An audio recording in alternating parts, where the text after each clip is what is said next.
ಗುರುದೇವ್, ವೃಶ್ಚಿಕ ರಾಶಿಯವರ ಏಪ್ರಿಲ್ ತಿಂಗಳ ಮಾಸ ಭವಿಷ್ಯ ಹೇಗಿರುತ್ತೆ, ಜೊತೆಗೆ ಏಪ್ರಿಲ್ ನಂತರದಲ್ಲಿ ಯಾವ್ಯಾವ ತಿಂಗಳಲ್ಲಿ ಏನೇನು ಆಗಬಹುದು, ಎಲ್ಲದರ ಕುರಿತಾಗಿ ಕೂಡ ಪೂರ್ಣವಾದ ಮಾಹಿತಿಯನ್ನು ತಿಳಿಸ್ಕೊಡ್ತಾ ಇದ್ದೇನೆ. ನಿಮಗೆ ಪಂಚಮ ಶನಿ ನಡೀತಾ ಇದೆ. ಪಂಚಮ ಶನಿ ಸ್ಟಾರ್ಟ್ ಆಗಿ 1 ವರ್ಷಗಳ ಕಾಲ ಆಗಿದೆ. ಇದ್ರ ಬಗ್ಗೆ ಕೂಡ ಸ್ವಲ್ಪ ಒಂದು ವಿಶ್ಲೇಷಣಾತ್ಮಕವಾಗಿ ವಿಚಾರವನ್ನು ತಿಳಿಸ್ಕೊಡ್ತಾ ಇದ್ದೇನೆ. ಮೊದಲನೇ ಸರಿ ಚಾನಲ್ಗೆ ಬಂದಿರುವಂತವರು ಸಬ್ಸ್ಕ್ರೈಬ್ ಮಾಡ್ಕೊಳ್ಳೋದನ್ನ ಮರಿಬೇಡಿ. ಹಾಗೆ ಪಕ್ಕದಲ್ಲಿರುವ ಬೆಲ್ ಐಕಾನ್ ಕೂಡ ಕ್ಲಿಕ್ ಮಾಡ್ಕೊಳ್ಳಿ ಅಂತ ಹೇಳ್ತಾ ಇದ್ದು ವೃಶ್ಚಿಕ ರಾಶಿಯವರ ಏಪ್ರಿಲ್ ತಿಂಗಳ ಮಾಸ ಭವಿಷ್ಯ.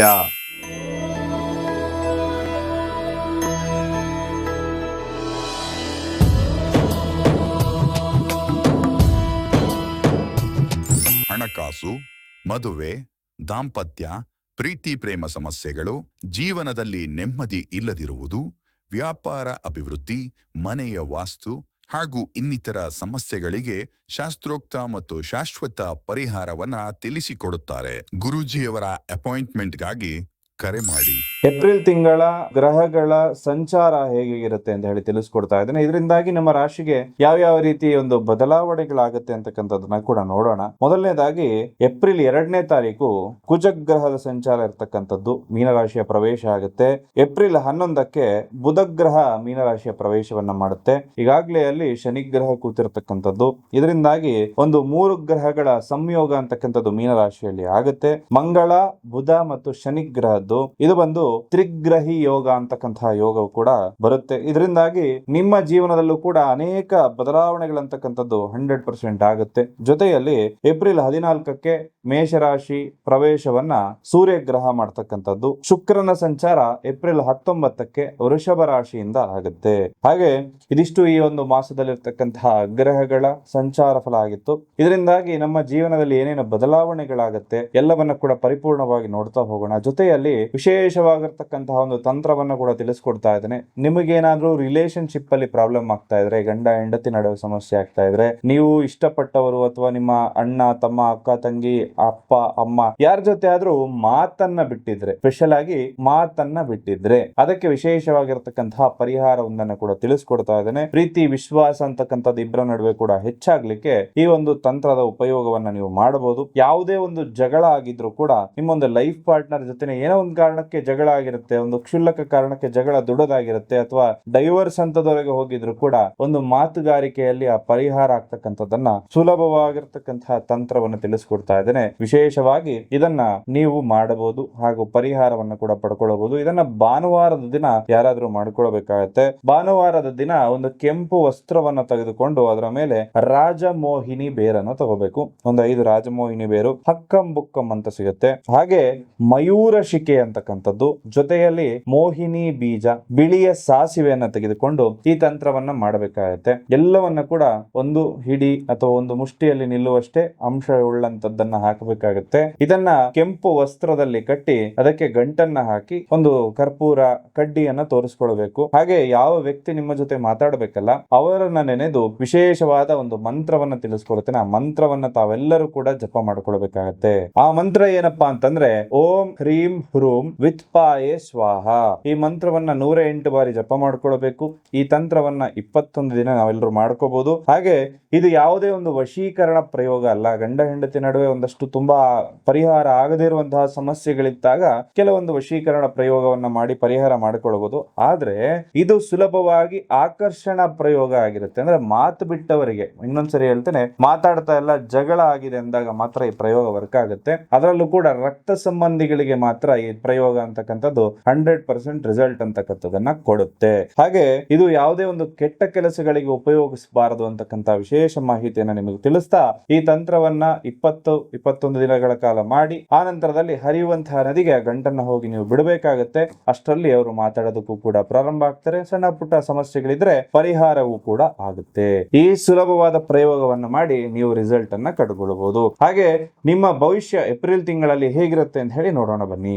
ಎಷ್ಟೇ ಕಷ್ಟಪಟ್ಟರು ಕೂಡ ಕೆಲಸಗಳು ಮಾಡ್ತೀರಿ, ಆದ್ರೂ ಕೂಡ ನಿಮಗೆ ಫಲ ಅಂತಕ್ಕಂಥದ್ದು ಪ್ರಾಪ್ತಿ ಆಗ್ತಾ ಇಲ್ಲ.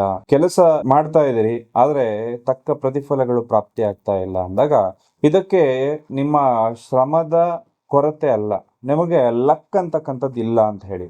ಸೊ ಈ ಲಕ್ ಅನ್ನ ಆಕ್ಟಿವೇಶನ್ ಮಾಡೋದು ಹೇಗೆ ಅಂದ್ರೆ, ವೈಜ್ಞಾನಿಕವಾಗಾದ್ರೂ ಸರಿ ಅಥವಾ ಜ್ಯೋತಿಷ್ಯ ಶಾಸ್ತ್ರದ ಪ್ರಕಾರವಾದ್ರೂ ಸರಿ ಕೆಲವೊಂದು ರತ್ನವನ್ನ ನಾವು ಬಳಸ್ತೇವೆ. ಬಹಳ ಜನ ರತ್ನವನ್ನ ಕೈಗೆ ಧಾರಣೆ ಮಾಡುವಂತದ್ದು ನೋಡುತ್ತೇವೆ. ಅದು ಸಿಕ್ಕಾಪಟ್ಟೆ ಕಾಸ್ಟ್ಲಿ ಆಗುತ್ತೆ. ಅದರ ಬದಲಾಗಿ ವಿಶೇಷವಾಗಿ ಅದರ ಉಪರತ್ನಗಳು ಪ್ರತಿಯೊಂದು ರಾಶಿಗೆ ಅನುಗುಣವಾಗಿ ಕ್ರಿಸ್ಟಲ್ಗಳನ್ನ ನಾವು ಧಾರಣೆ ಮಾಡ್ತಕ್ಕಂಥದ್ದು.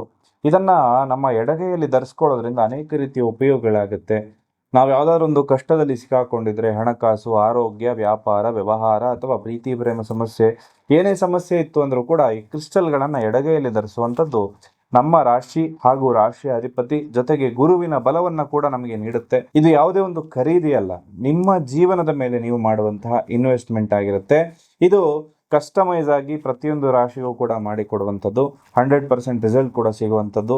ಈ ಕ್ರಿಸ್ಟಲ್ಗಳನ್ನು ತಾವಿನ್ನೂ ಧರಿಸಿಲ್ಲ ಅಂದರೆ ಈ ಕೂಡಲೇ ಧರಿಸ್ಕೊಳ್ಳಿ. ಲಿಮಿಟೆಡ್ ಆರ್ಡರ್ ಮಾತ್ರ ಇರುವಂಥದ್ದು.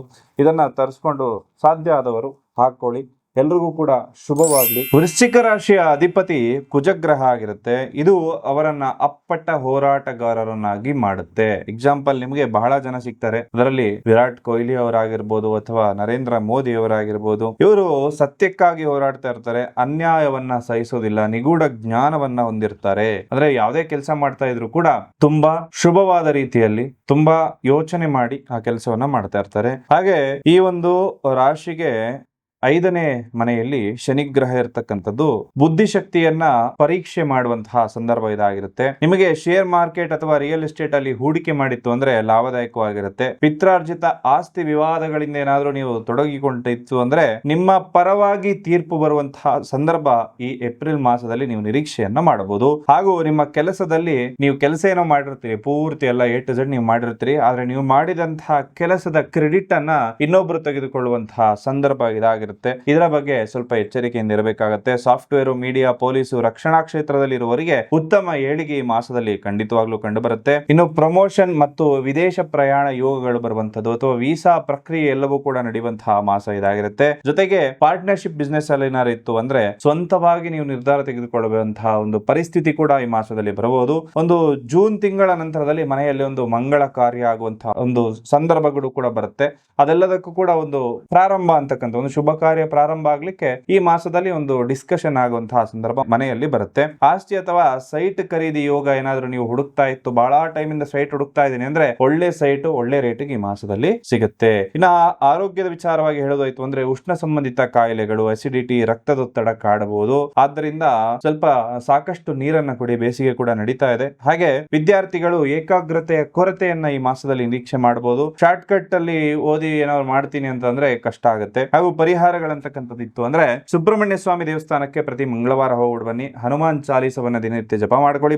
ಬಡ ವಿದ್ಯಾರ್ಥಿಗಳಿಗೆ ಸ್ವಲ್ಪ ಶಾಲಾ ಶುಲ್ಕವನ್ನ ಕಟ್ಟುವಂತದ್ದು, ಸಹಾಯ ಮಾಡುವಂತದ್ದು, ಕೆಂಪು ಬಣ್ಣದ ಹಣ್ಣುಗಳನ್ನ ದಾನವನ್ನಾಗಿ ಮಾಡಿ. ಹಾಗೆ ಇನ್ನ ಕೆಂಪು, ಮರೋನು ಅಥವಾ ಬಿಳಿ ಬಣ್ಣದ ಬಟ್ಟೆಗಳನ್ನ ಹೆಚ್ಚಾಗಿ ನೀವು ಬಳಸಬೇಕಾಗತ್ತೆ ಈ ಒಂದು ಮಾಸದಲ್ಲಿ. ಇದೆಲ್ಲವೂ ಕೂಡ ನಿಮಗೆ ಶುಭವನ್ನ ತಂದುಕೊಡುತ್ತೆ. ಇದಿಷ್ಟು ವೃಶ್ಚಿಕ ರಾಶಿಯವರ ಏಪ್ರಿಲ್ ತಿಂಗಳ ಮಾಸ ಭವಿಷ್ಯ ಆಗಿತ್ತು. ನೀವೆಲ್ಲರೂ ಕೂಡ ಅಂದುಕೊಂಡ ಕೆಲಸ ಕಾರ್ಯಗಳೆಲ್ಲವೂ ಕೂಡ ಈ ಮಾಸದಲ್ಲಿ ನೆರವೇರಲಿ ಅಂತ ಹೇಳಿ ಭಗವಂತನಲ್ಲಿ ಪ್ರಾರ್ಥನೆ ಮಾಡ್ತಾ ಸರ್ವೇ ಜನಃ ಸುಖಿನೋ ಭವಂತು.